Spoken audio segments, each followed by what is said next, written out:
Hi, hello, and welcome back to F1 Challenge VB.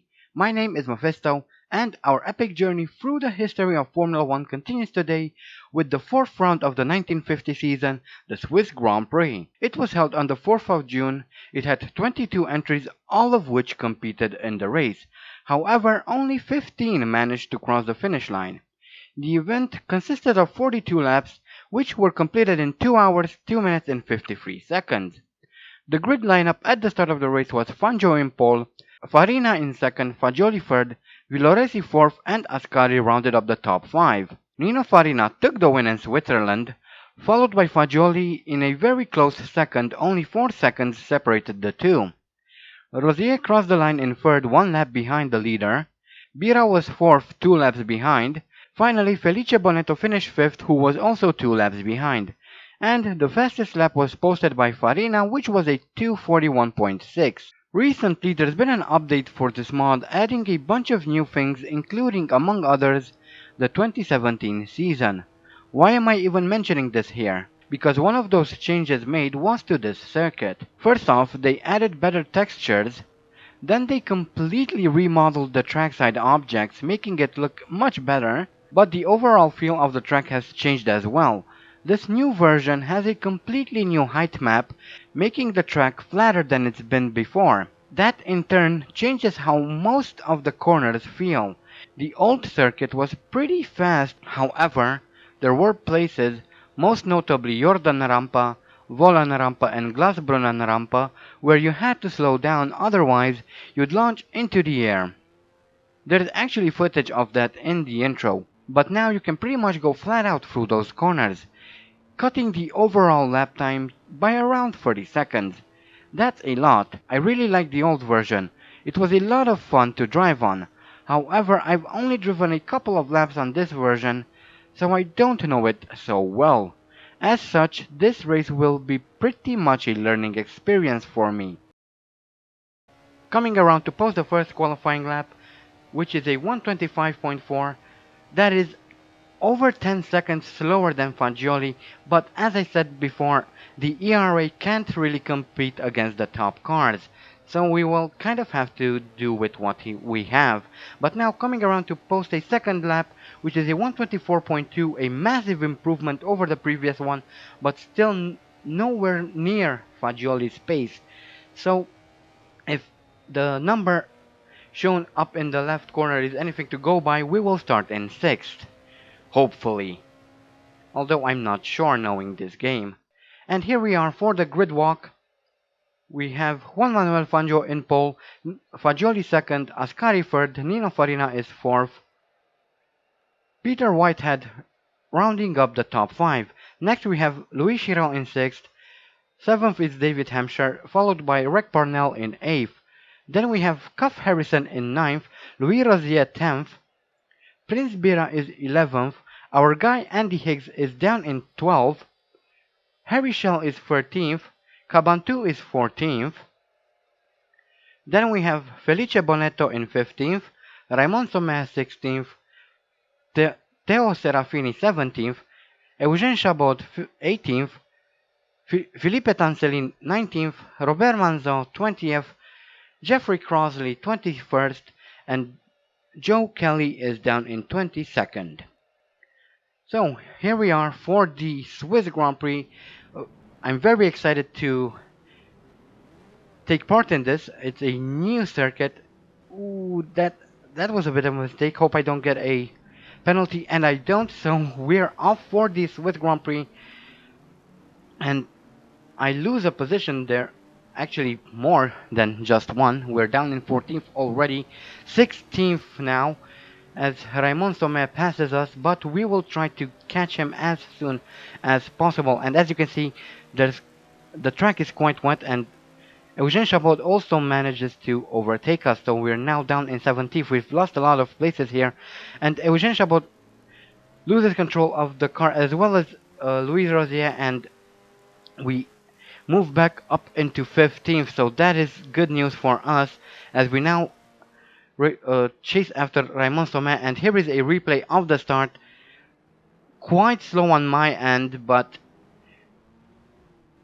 I guess I still need to work on my starts, and here we can see, as I can't talk today. How brilliant!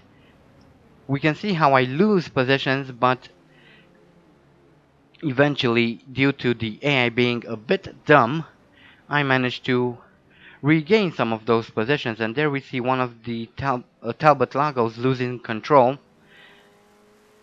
So we are now in 14th and chasing after Raymond Sommer, who is nearly 2 seconds up the road as we come through this right-hander. A pretty long lap here, and necessitating about over 2 minutes to complete, but that was actually over 3 minutes, as we now see Eugene Chabot losing control of his car through that right-hander, crashing into the trees and losing his front right wheel. And this is Etan Celine doing the exact same thing through the exact same corner, albeit he didn't lose a wheel, but he still retired. And this is Eugene Chabot through the exact same corner. What is wrong with this right-hander? The AI doesn't like going through this, it seems. Wow, that was a nice somersault.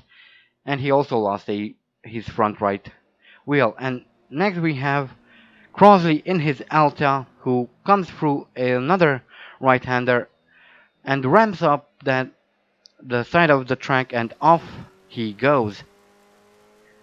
So that was quite an impressive feat of skill, I guess, or lack thereof.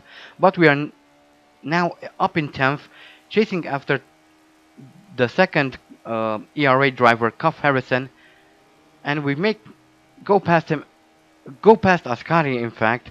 And here is Cuff Harrison right in front of us. I'll try to get around him through this right-hander. Not quite. He's now pulling away significantly, but he gets bogged down by Prince Bira in the Alfa Romeo, number 21 Alfa Romeo there. I'll try to get around him, but I'm not really able to, as his Alpha is very, very fast.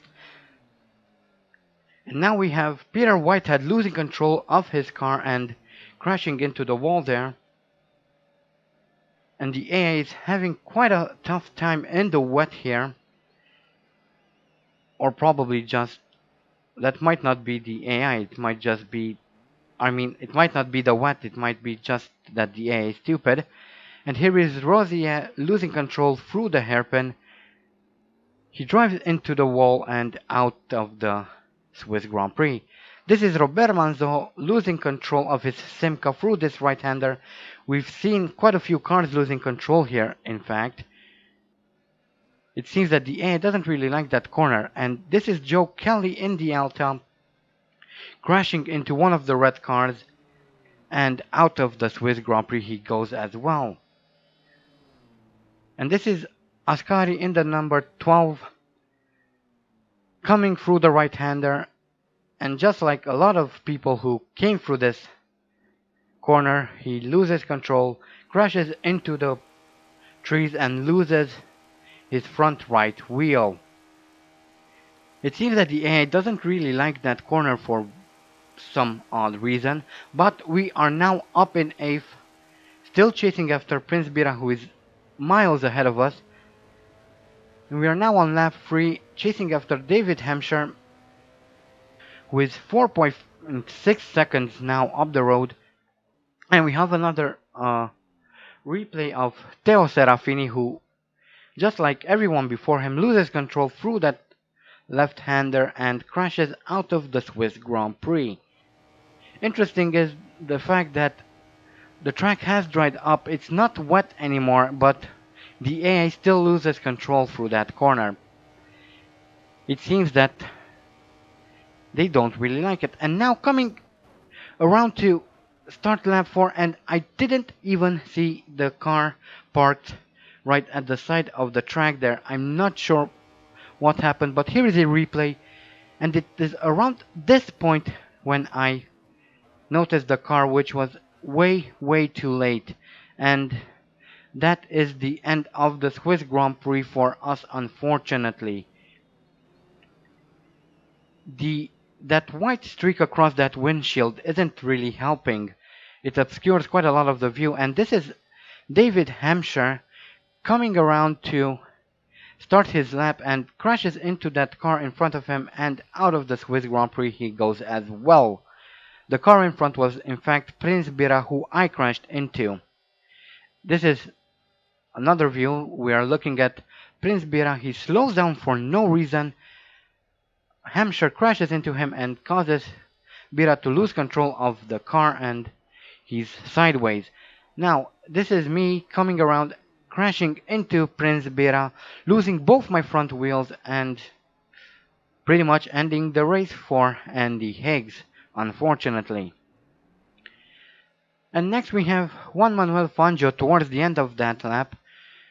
Coming in, he's in the number 1 Alpha, crashes into one of the other Alphas, and he's now upside down, and obviously he is out of the Swiss Grand Prix as well.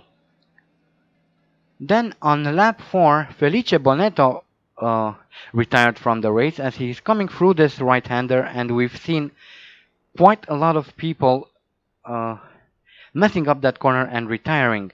Then on lap 11, Fagioli retired, although I don't know why the replay is showing Bonetto still on the track. Anyway, the race was won by Reg Parnell, who we are looking at right now. Second was Fagioli. Second was Nino Farina, in fact, who did very well. Harry Schell finished in third there. Cuff Harrison finished in fourth, doing very, very well, scoring his first points of the season. And the other finishers were Chiron, and I didn't catch the last name. And here are the retirements. A lot, in fact. There are, I think, 16 retirements, so pretty much the entire field. That wasn't the best of races, at least not for Andy, but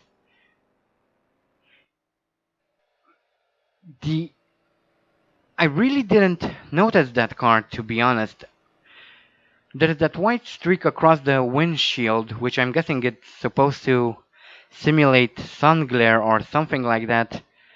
However, it's in a very, very bad place. It's right in the middle of the windshield, and it obscures a lot of your view. And because of that, I had no idea who I crashed into. Well, I didn't see the car until it was very, very late.